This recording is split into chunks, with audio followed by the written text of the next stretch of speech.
আসসালামু আলাইকুম। হাওয়াস কোবরা এই পারফিউমটা আপনার কেনা ঠিক হবে কি হবে না সে সম্পর্কে একটু বলবো।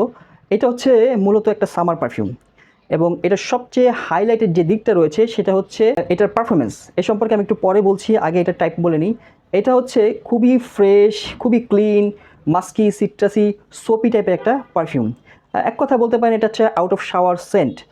আমার কাছে এটা অনেকটা সেলুনে, মানে ছেলেদের সেলুনে গেলে যে ধরনের একটা স্মেল পাওয়া যায়, অনেকটা সেই টাইপের স্মেল। আর এটা স্মেলটাও একটু ঘন মনে হয়েছে, একটু ডেন্স মনে হয়েছে, কিন্তু যেহেতু এটা একটু ক্লিন কুল, একটা ঠান্ডা ভাইব আছে, সেই কারণে এটা খুব একটা খারাপ লাগছে না আমার কাছে। আচ্ছা, এটার সেন্ট প্রোফাইল সম্পর্কে একটু বলি। এটার টপ নোটসই পাবেন হচ্ছে বার্গামোট, জিঞ্জার, ট্যাঙ্গারিন। মিডল নোটসে পাবেন হচ্ছে green tea, neroli, cinnamon. Base নোটে পাবেন হচ্ছে মাস্ক, উডি নোটস, তারপর হচ্ছে আম্বার, এই ধরনের নোটসগুলো পাবেন। এখন কথা হচ্ছে এটা কি সব জায়গায় ব্যবহার করা যাবে? আমার কথা হচ্ছে আমি ব্যক্তিগতভাবে মনে করি এটা কোনো অফিস ফ্রেগনেন্স না, এটা কোনো ফর্মাল ওকেশনের জন্য না। সবচেয়ে বেস্ট হচ্ছে সুইমিং পুল কিংবা সি বিচ কিংবা খেলার মাঠ কিংবা জিম, এই ধরনের প্লেসে ব্যবহার করলে আমার কাছে মনে হয় যে সবচেয়ে ভালো হয়। আর এটার পারফিউমের সম্পর্কে যদি বলি, এটা একটা বিস্ট মুড পারফিউম, অর্থাৎ এটার প্রজেকশন, আপনি একটা স্প্রে যদি করেন পুরো রুম সাথে সাথে ভরে যায়।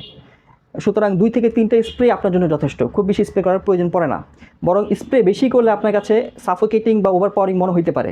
আর এর লঞ্জিভিটি ১০-১২ ঘন্টারও বেশি সময় ধরে থাকে। সো এইটার পারফরমেন্স সুপার ডুপার। এখন এটা প্রশ্ন করতে পারেন এটা কি ব্লাইন্ড বাই সেফ কিনা? আমি বলবো না, এটা ব্লাইন্ড বাই সেফ না। কারণ এইটা একটু সোপি টাইপের, একটু ক্লিন টাইপের পারফিউম। একটু আগেই বললাম যে সেলুন টাইপের একটা স্মেল দেয়। সো এটা অনেকের কাছে হয়তো ভালো নাও লাগতে পারে। সো এটা স্নিফ করে কিনলেই ভালো হয়। আর হাওয়াসের অন্যান্য পারফিউমের সঙ্গে যদি এটা কম্পেয়ার করি, তাহলে আমি বলবো হচ্ছে হাওয়াসের ব্ল্যাক, হাওয়াস আইস যেরকম লেভেলের, এটা সেরকম না। আপনি যদি হাওয়াস আইস ব্ল্যাক ব্যবহার না করে থাকেন, তাহলে আমি বলবো যে ওইটা আগে ব্যবহার করেন। সেকেন্ড প্রায়োরিটি হিসেবে হাওয়াস কোবরাটা নিতে পারেন। তো এই হচ্ছে হাওয়াস সম্পর্কে আপনার জানার যা উচিত সেটাই আপনাকে জানানোর চেষ্টা করলাম। আশা করি ভিডিওটা আপনাদের কাজে আসবে। ধন্যবাদ।